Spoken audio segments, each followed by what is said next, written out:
లోపల పెట్టారు. ఫైల్స్ వ్యాధితో ఉన్నాను రా బాబు, సరిగ్గా నేను కూర్చోలేకపోతున్నాను, సరిగ్గా పడుకోలేకపోతున్నాను. గోరంట్ల మాధవ్ ఏం చేశాడండి ఆయన? గోరంట్ల మాధవ్ ఎంపీ, చెప్పుకుంటే సిగ్గుచేటు కదా. మాట్లాడుకోగలమా ఆ అంశం కోసం? డిబేట్లు పెట్టగలమా? ఇదే మనం ఇచ్చే సంస్కృతి, ఇదే మనం ఇచ్చే మెసేజ్. ఒక పార్లమెంట్ సభ్యుడు కొన్ని లక్షల ఓట్లతో లక్షల మంది ఓటు వేసి ఆయన్ని గద్దె ఎక్కించారు. ఏం చేశాడు? నిండా ఇప్పి చూపించాడు. మాట్లాడడానికే చాలా అసహ్యంగా ఉంది, ఇబ్బందిగా ఉంది, కానీ తప్పదు. ఎందుకంటే ఎక్కడో దగ్గర ఆగాలి. అదే ఆవేదన మాది. అంతకుమించి మాకు ఇందులో కలిసి వచ్చేది లేదు, పోయేది లేదు. ఒకళ్ళు టార్గెట్ చేయవలసిన అవసరం అయితే లేనే లేదు.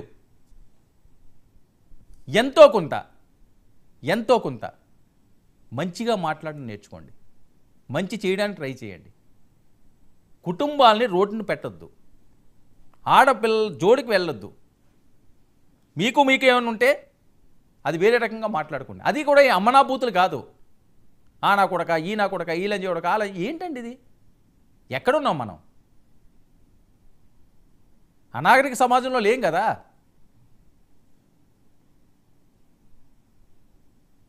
ప్రతి అంశం ఒక రాజకీయమే. ఎవడో ఎక్కడో పోస్టు పెడితే దాన్ని ఎక్కడెక్కడికో తీసుకెళ్ళి ఎవరో పిల్లంతో ముడి పెడతారు, ఎవరో తల్లితో ముడి పెడతారు, ఎవరో కూతురుతో ముడి పెడతారు. గోరంట్ల మాధవ్ ఇంటికి ఇప్పుడు పోలీసులు వెళ్ళారట. ఈయనే ఇప్పుడు నెక్స్ట్ బ్రేకింగ్లు వస్తున్నాయి. ఆగుతారా? ఆపగలరా? మీరు గతంలో ఆగేరా? ఆపేరా అరెస్టులు చేయకుండా? అరే ఎఫ్ఐఆర్ లేకుండా చంద్రబాబు నాయుడు గారి దగ్గరికి వెళ్ళి, అన్ని సంవత్సరాలు ముఖ్యమంత్రి చేసిన ఆయన దగ్గరికి వెళ్ళి అర్ధరాత్రి లేపి ఎందుకు అరెస్ట్ చేస్తున్నారో అర్థం పర్థం లేకుండా చెప్పి తీసుకొచ్చి లోపల పెట్టారు. ఫైల్స్ వ్యాధితో ఉన్నాను రా బాబు, సరిగ్గా నేను కూర్చోలేకపోతున్నాను, సరిగ్గా పడుకోలేకపోతున్నాను అని ఇబ్బంది పెడుతున్న ఆజానుబాహుల్లో ఉండే అచ్చెన్నాయుడిని ఏం చేశారు? గోడలు దూకెళ్ళి ఎత్తుకొచ్చారు. 100 కిలోమీటర్లు ట్రావెల్ చేయించారు ఫైల్స్ వ్యాధితో ఉన్నవాడిని. వాళ్ళు అలా చేశారని ఇప్పుడు ఇలా చేయమని నేను చెప్పట్లేదు. ఎవరు చేసినా తప్పే. కానీ మన తప్పులన్నీ మన కింద పెట్టుకుండి పక్కవాడిని మనం ఏదో మాట్లాడదాం అనుకోవడం మంచి సంస్కృతి కాదు. దయచేసి ఆపండి ఎప్పటికైనా. అంబటి గారు వచ్చారు ఇప్పుడు లైన్లోకి. అంబటి గారు మాట్లాడుతున్నారు, ఆయనే మాట్లాడుతున్నారు చూడండి. మాటలు కూడా తెలుగుదేశం పార్టీ తరపున ఉండి వైఎస్ఆర్ కాంగ్రెస్ పార్టీ నాయకుల్ని దూషించినటువంటి సందర్భాలు లేవు. ప్యాకేజీ గీకేజ్ అంటే తప్పు తీసుకొని పళ్ళు రాళ్ళ కొడతాను కొడకల్లారా. ఒక్కొక్కడికి చెప్తున్నాను, చవటల్లారా, దద్దమ్మల్లారా, ఏరా వైసీపీ గుండగల్లారా, వంట చేతి వస్తాం మెడ పిసికి తొక్కి కింద నొక్కేస్తాం కొడకల్లారా. రాజకీయాల్లో అనుచిత వ్యాఖ్యలు చేస్తే అరెస్ట్ చేసే పరిస్థితి ఉంటే ఎవరిని లోపల పెట్టుకోకుండా ఉండాలి చెప్పండి? ఇవాళ అందరినీ లోపల పెట్టవలసిన అవసరం ఉంది కదా.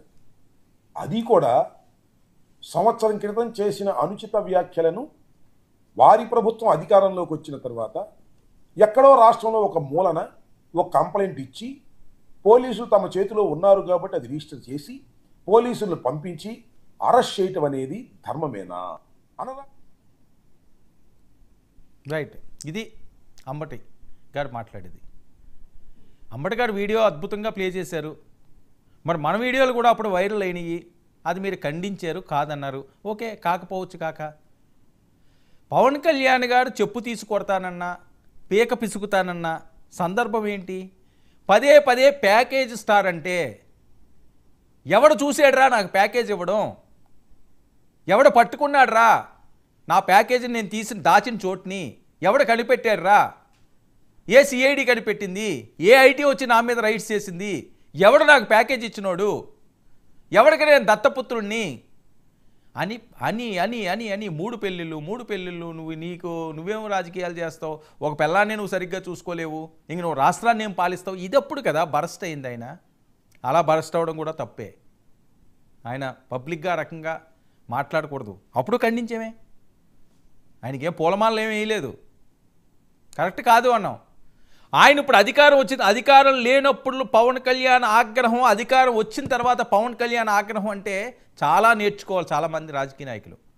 ఈరోజు ఆయన ఋషిలా మారిపోయాడు, గట్టిగా మాట్లాడట్లేదు, తప్పులు ఏవైతే అది ఎండగడుతున్నాడు. టీటీడీలో జరిగిన దాన్ని క్షమాపణలు చెప్పమన్నాడు ఆయన. మనోడే కదా అని చూసి వదిలిమనలేదు. ఒక ఎమ్మెల్యే తప్పు చేస్తే వెంటనే అతనికి క్షమాపణలు చెప్పమన్నాడు. ఒక నాయకుడు తప్పు చేస్తే కొన్ని రోజులు పక్కన ఉండన్నాడు. ఎప్పుడైనా మనం ఉన్నామా? వాస్తవాలు మాట్లాడుకోవాలి కదా. ఈరోజు వీళ్ళని అరెస్ట్ చేశారు, వాళ్ళని అరెస్ట్ చేశారంటే కక్ష సాధింపుగా అరెస్టులు చేస్తే తప్పు తప్పు తప్పు, ఖచ్చితంగా తప్పది. ఎవరు ఎలా చేసినా సరే మారమనే చెప్పేది.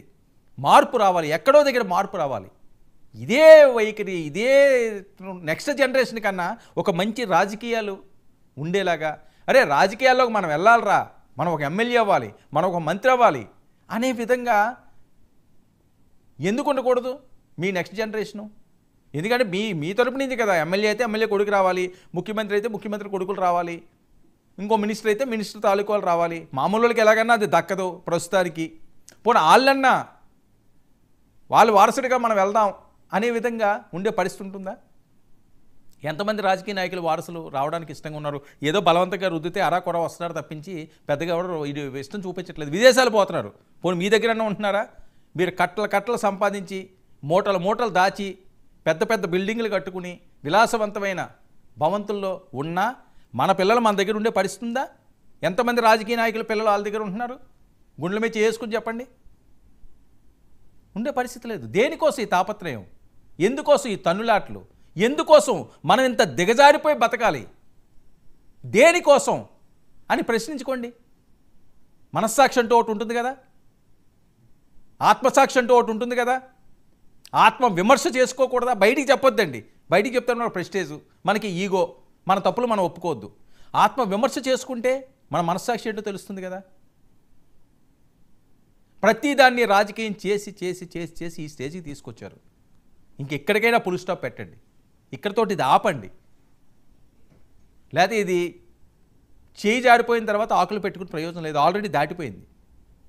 చేతులు ఆల్రెడీ కాలిపోతున్నాయి, బొబ్బలు ఎక్కుతున్నాయి, తొక్కలు ఊడిపోతున్నాయి. అయినా మనం మారట్లేదు, అయినా మనలో మార్పు రావట్లేదు. ఏదో ఒక అంశాన్ని రాజకీయాలు చేసుకోవాలి. ఆ పార్టీ ఎక్కువ చేసిందంటే మేము అంత చేయలేదు, వాళ్ళకంటే మేము తక్కువ చేసేవాళ్ళం, అంతేగాని మేము పూర్తిగా చేయలేదనే పరిస్థితి లేదు. ఇప్పుడు పోసాని కృష్ణమురళి గారి వైఫ్కి జగన్మోహన్ రెడ్డి గారు భరోసా ఇస్తున్నారు. ఒకసారి ప్లే చేయండి అది బయట. నమస్తే అండి. నమస్తే అమ్మా. మొత్తం అందరం తోడుగా ఉండమ్మా. ఇన్ఫాక్ట్ అందరు సుధాకర్ రెడ్డి అందరికీ కూడా చెప్పిన అందరూ టోటల్ గా అటెండ్ కమ్మని చెప్పి ఐ థింక్ అందరూ అనంతపురం కూడా వచ్చినట్లున్నారు. అన్ని రకాలుగా డోంట్ బి డిసార్టెండ్ అమ్మా. We are all there. God is also watching. దేవుడు కూడా చూస్తా ఉన్నాడు. ఇంత నిరంకుశిత పాలన అనేది it will not last also. ధైర్యంగా ఉంటాడు. వేరే వాళ్ళ దగ్గర జస్ట్ వాళ్ళకు ఈ మాటలు చెప్తామని ఫోన్ చేసి సరేనండి. అలాగేనండి. థ్యాంక్స్. అన్న కూడా ఆ విషయం చెప్పు. సరేనండి. ఇది జగన్మోహన్ రెడ్డి గారు. ఓకే, అండగా ఉండాలి, తప్పులేదు, ఖచ్చితంగా ఉండాలి. ఎవరైనా సరే అండగా ఉండాలి, వాళ్ళకి అండగా ఉన్నవాళ్ళు. కానీ అండగా ఉండేవాళ్ళు ఆయన్ని రోడ్డును పెడుతున్నారు.